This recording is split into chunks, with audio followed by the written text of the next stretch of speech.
Hey gang, this is Joel with the Marcus Connection. Just checking in with you today. We're going to do a post on how to win a knife fight, or more importantly, how not to win a knife fight. It doesn't matter what kind of knife you have or how fancy it is. If you drop the knife, it is no good to anybody, except for the guy who gets it and uses it against you. So let's get right in. I'm going to spin this around. Put on my fancy high-tech scenario here. So here's my two knives that we'll be using today. These are great knives. This is a Gerber. This is my everyday knife. You can see I've used this knife quite a bit, opening beer bottles, carving every day with my job, cutting open boxes, cutting open sandwiches, that kind of stuff. This knife is great. It's got the lock on the middle. That way I can do the one-handed unlock if I need to, which is nice in these kinds of situations. We'll talk about that a little bit later. So the first way that we don't drop our knife is this handy dandy string here. So with this string, I'm using this kind of Christmas ribbon just as a tutorial.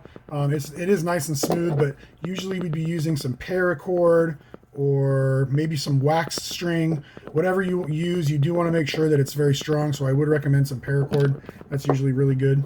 So we're going to string it through our hole. 99% in pocket knives that you get right now are going to have this utility hole on here, just like this. This actually is my Kershaw assisted opening. This came with a set. I had a smaller one, but I lost it. So after we string that through there, we're going to take these ends like so, loop them around, come back through.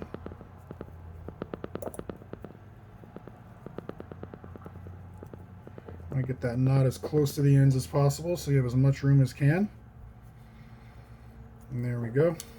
Will this fit through your hand? Yes, it will. So in this situation, you're not going to drop your knife. It's right there, right ready for you. So I know the next thing that you're saying is, this is annoying. I don't want this hanging off my knife all day. So what we would do, again, if it's paracord, it's going to be a little better.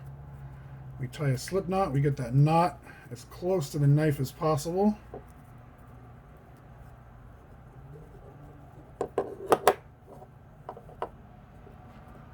And there we go.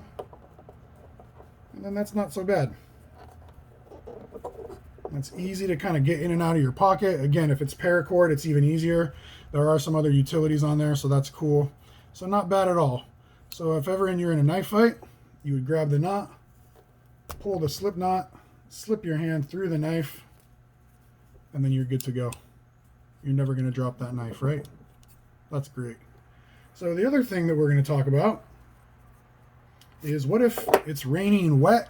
What if you're in a situation that you don't have a string to tie on, or you don't have your utility knife? The next best option is what we have here. I got this from my trunk.